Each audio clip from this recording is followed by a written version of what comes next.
again, in case you wonder where I've been for a while. We've had no internet for the last 15 days. It just mysteriously stopped on Friday night and didn't continue. So the entire time has taken us, took us at least a week to get somebody out to even look at the problem.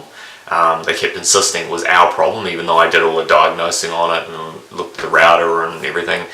And it looked like we were being constantly pushed off the network all the time, so I bounced the problem back saying that it was probably the exchange. But no, we had to send out a person because it seems as if the ISP is too reluctant to do anything because they might get charged by Telstra. So they send a guy out, the guy comes out, looks at it, tests it, says cable's fine, socket's fine, your equipment's fine, I put my router on there, it's dropping out, must be the exchange. Hallelujah, we think, finally. But no, goes back to the ISP says, you need to get a level 2 engineer out who's going to do more in-depth tests. Why the hell would you not just send a competent engineer out in the first place and do all the tests instead of wasting your time? Wasting my time, wasting their time. Level 2 engineer finally comes out a week later, looks at it. He says, you've got a short run to the exchange, cable looks good, you should be getting 16 meg. We never get 16 meg. We're lucky if we get 10 at best. So there's clearly some issues with congestion and things like that and provisioning, that it's not just good enough. So I'm definitely going to have to look at getting a better solution. But the end result was he comes back and says it's the exchange again. And he's finally going to log a job with Telstra to look at it. So nothing happens, don't hear anything, and then suddenly last night it returns. It's back and it's working. Now admittedly it's not working well today. I mean, we're getting a whole 4 meg throughput at the moment, but at least we're getting something, so that's progress at this point. But I'm definitely going to have to look at switching to a better ISP and getting a better solution. Unfortunately, in Australia, the only option you really have is Telstra. So you can switch ISPs, but because all the infrastructure is owned by one outfit, it all goes through them. I guess the question is now is whether or not I would get a better run with Telstra, and will they provide a better connection to their customers versus the other ISPs. I know that sounds very anti-competitive, but I sometimes strongly suspect that that's what's actually going on. Anyway, I guess we'll have to find something else. We have no NBN, which is the National Broadband Network, which is currently being rolled out, but has changed tactics so many times now as to be unrecognisable.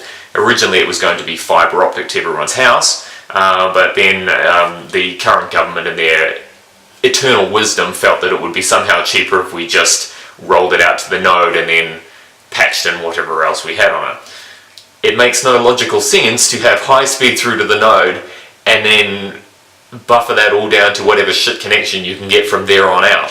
So we currently have a mix now of satellite, which is next to non-existent in usefulness when it rains or you get cloud or anything else, because I've had satellite before.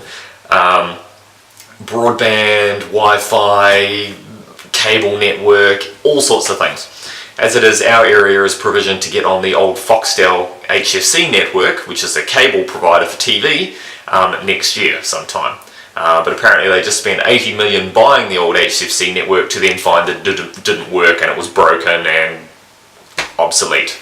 So I'm guessing they're having to spend even more money on that when they could have just spent some good money and future-proofed the solution by laying fibre optic in the first place. Anyway, keep an eye out for some new videos coming soon. Now I'm back online. I still have considerable trouble with uploading.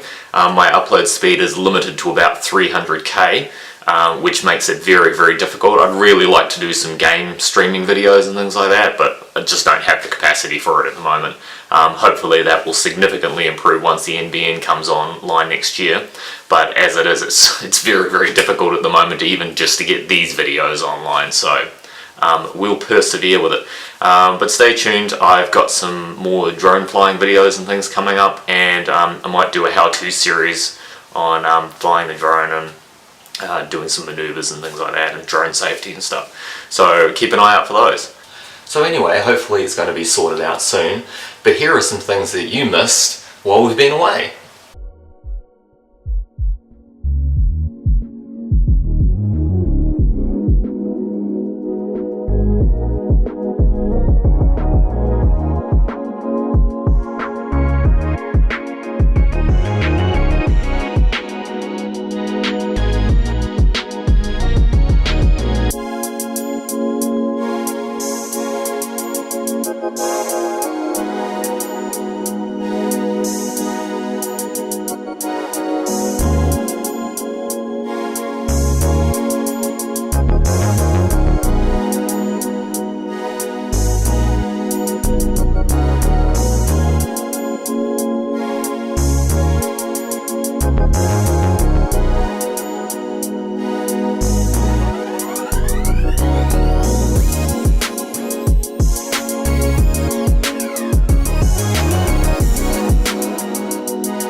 So Han had an awesome day at a competition.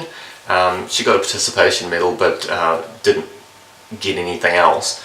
But she did really well. Some of her routines were much improved. You could really see the concentration, and I'm very proud of it. Finally, I got a little case for the drone, so I took the drone into the city, and here is a fly over the river. Check it out.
As always, thanks for watching my videos. Please smash the subscribe button below and feel free to leave any comments. If you're in Australia and you're having bad internet problems or woes with the NBN, as apparently 7,000 people have complained so far, or recently, about slow NBN speeds, feel free to let me know below. Maybe we can do some more videos talking about how inept our internet is in create some awareness around it and maybe drive some change. That would be great.